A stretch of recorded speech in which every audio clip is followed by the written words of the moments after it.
श्रेणी क्रम में सीधा भाग दे दिया जाता है। 16 है ना, 16 है तो 4 से भाग दे दीजिए, 4 4 आंसर होगा, तो बस 4 डी नंबर आंसर सही हो गया। प्रतिरोधकता का मात्रक ओम मीटर होता है, तो एक नंबर सही हो जाएगा, तो 22 का ए नंबर सही हो गया।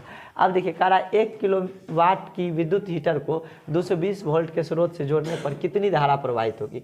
तो जैसे देखिए गजब क्वेश्चन है, गर्दा क्वेश्चन है, तोड़ देंगे। 1 किलोवाट मैंने 1000 वाट, तो पी बराबर अभी आपको तुरंत सिखाए थे, पी बराबर हम तुरंत आपको अभी बताए थे, अगर आपको याद हो तो हम तुरंत बताए थे। पी बराबर क्या होता है, वी आई, पी बराबर वी आई, और पावर दिया हुआ 1 किलोवाट यानी कि 1000 वाट, 1000 वाट बराबर आपको वी गुना आई, वोल्टेज दिया है 220 गुना आई, तो आपको आई पूछ रहा है, 0 से 0 चल जाएगा, 100 का आधा 50 हो जाएगा और 22 का आधा 11 होगा, तो आई बराबर क्या हो गया 50/11 हो जाएगा, तो 50 कितना 11 हो जाएगा।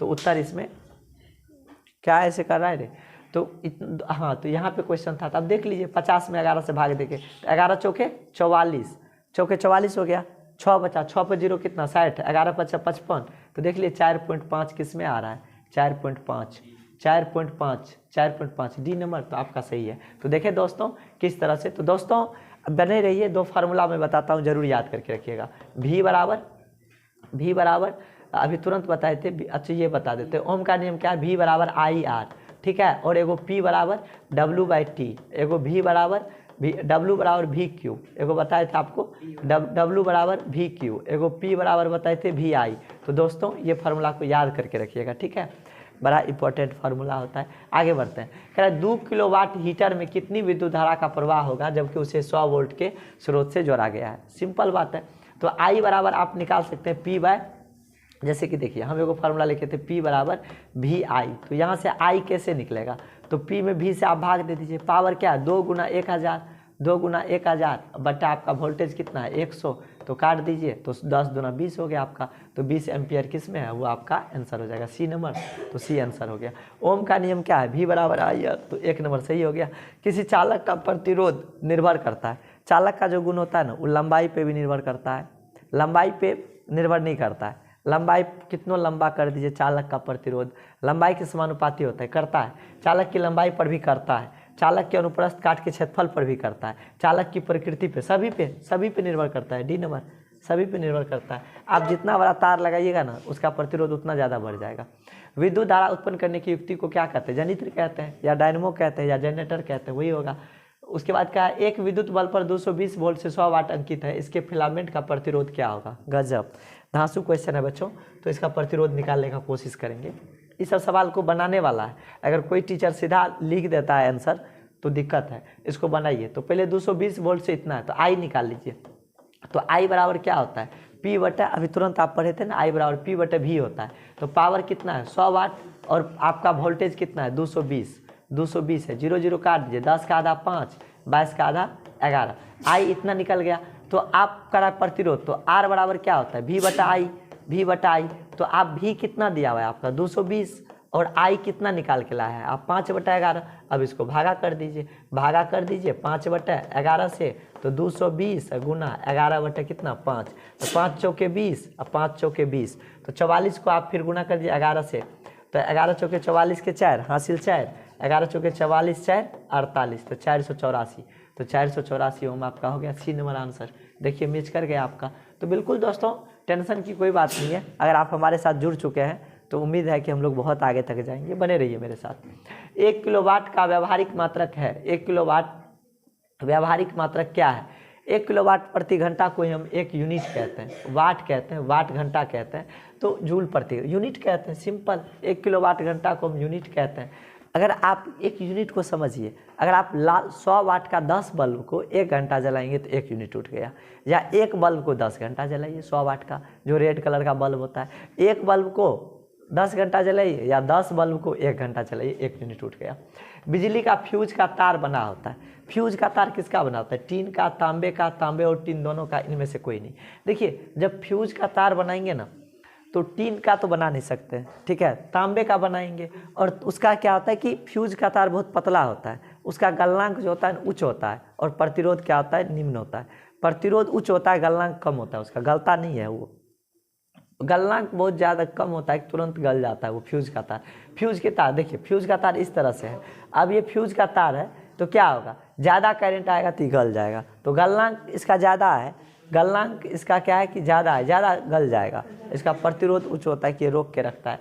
तो ये तांबे का बन जाएगा, तो तांबे का बना दीजिए, कोई दिक्कत नहीं। 1 जूल का मान कितना होता है, तो 1 कैलोरी बराबर कितना होता है, इधर देखिए तो 1 कैलोरी बराबर क्या होता है, 4.2 जूल लगभग, 4.2 जूल। तो 1 में 4 से भाग दे दीजिए, तो 10 में 4, तो देखिए 1 कैलोरी बराबर 4.2 जूल लगभग होता है। तो आप 1 जूल पूछ रहे हैं, तो 1 जूल आप पूछेंगे तो 1 में भाग देंगे 4.2 से, काटेंगे तो 10। अब फिर आप 10 में आप भागा देंगे कितना, 4.2 से, तो आपको लगेगा 0 से तो 0 हो जाएगा, 10 दशमलव लगाएंगे 0, 40 दूना 42 दूना कितना 84 हो जाएगा आपका। 10 में से 4 चला गया 6, और 9 में से 8 गया 1, 0, फिर 4 चौके 16, तो 0.24 के आसपास होगा, देख लीजिए 0.24 के आसपास। बी नंबर आपका सही है। तो दोस्तों बने रहिए मेरे साथ, मैं चेतन सर स्वागत करता हूँ अपने यूट्यूब चैनल चेतन सर पे। एक एक क्वेश्चन का बहुत सुंदर सा सॉल्यूशन देंगे जिसमें कोई दिक्कत नहीं रहेगा क्वेश्चन का। तो आगे बढ़ते हैं। अब क्वेश्चन है कि बल्ब के तंतु बनाने में टंगस्टन का उपयोग क्यों किया जाता है। तो टंगस्टन का गलनांक कम होता है, इसका गलनांक इतना है, बाप रे। टंगस्टन का गलनांक जो होता है उच्च होता है, या निम्न ताप पर पिघलता है, गलत बात है, निम्न ताप पर नहीं पिघलता है। गलनांक इतना रहता है, ये भी गलत बात है, इतना में रोशनी देवे नहीं करेगा, इसका गलनांक इतना डिग्री सी है। तो अब देखिए ये और ये दोनों आसपास है, तो 3000 डिग्री सेल्सियस होता है उसका गलनांक, तो यही सही होना चाहिए। 3380 होता है कि ये होता है, देख लीजिए इसमें, तो 3380 प्रेफर किया है, तो ये प्रीफर किया है, तो यही होगा, उसका गलनांक ज़्यादा होता है इसलिए। लंबाई बढ़ने पर तार का प्रतिरोध बढ़ता है, 1 नंबर आंसर आपका सही हो जाएगा। प्रतिरोध का आशय मात्रक जो होता है ओम होता है, तो आप देख लीजिए ओम किस में है। और 1 माइक्रो एम्पियर, देखिए ये सब क्वेश्चन पूछा हुआ क्वेश्चन है, 2021 में पूछा है कि 1 माइक्रो एम्पियर किसके बराबर होता है। माइक्रो में होता है -6, तो देख लीजिए -6 किस पे है, डी नंबर है, आंसर हो गया। विभवांतर किसमें गति प्रदान करने का काम करता है, तो विभवांतर जो है किसमें गति प्रदान करने का काम करता है। प्रोटॉन में तो नहीं होगा, इलेक्ट्रॉन में होगा, तो इलेक्ट्रॉन होगा बी नंबर, क्योंकि इलेक्ट्रॉन तो जाता है। किसी चालक में उत्पन्न ऊष्मा अनुक्रमानुपाती होता है, हीट किसका अनुक्रमानुपाती होता है। तो बच्चों हीट का फॉर्मूला पर हो तो H बराबर क्या होता है, I²RT, तो किसके समानुपाती होता है, तो प्रतिरोध के तो समानुपाती नहीं होगा, प्रतिरोध बढ़ेगा तो ऊष्मा क्या होगा, ज़्यादा बढ़ेगा। प्रतिरोध के भी होता है, और विद्युत धारा के वर्ग के समानुपाती होता है, तो धारा के वर्गमूल के, तो गलत बात है, वर्गमूल नहीं है, वर्ग है, धारा के वर्ग, वाह गजब, धारा के वर्ग, धारा के, तो धारा के नहीं, धारा के वर्ग के, तो भैया बी सही होगा, आपका बी सही है, धारा के वर्ग के समानुपाती है, तो धारा के वर्ग। आलोक नहीं देख रहे हो क्या ये सब है, नहीं देख रहे हो, बहुत सुंदर से बता रहे हैं, ठीक है, बहुत 1 करोड़ का बात सब बता रहे हैं, बहुत ध्यान से समझ सकते हो।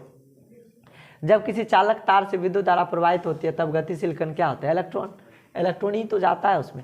1 कूलम्ब आवेश के लिए इलेक्ट्रॉन की संख्या कितना होगा, गजब क्वेश्चन है ये। 1 कूलम्ब आवेश में ना 10 के पावर 18 होता है, और 6.22 के आसपास होता है, तो देख लो किस में है, 10 के पावर 18 ये है, तो यही होगा 6.25 गुना 10 के पावर 18, तो वही है। बस याद रखना 1 कूलम्ब आवेश में कितना होता है। इसको बना भी सकते हो, कहोगे सर बना के बताइए, तो चलो मैं बना के थोड़ा सा बता देता हूँ, क्योंकि बच्चों फिजिक्स है और आपको समझ में आना चाहिए कि कैसे सवाल को डीलिंग करना है। तो मैं आपको बता देता हूँ कि क्यों कहिएगा आप लोग कि नहीं बताए, कि 1 कूलम्ब आवेश में कितने इलेक्ट्रॉन होते हैं, कितने इलेक्ट्रॉन होते हैं, ये क्वेश्चन है, बहुत बढ़िया।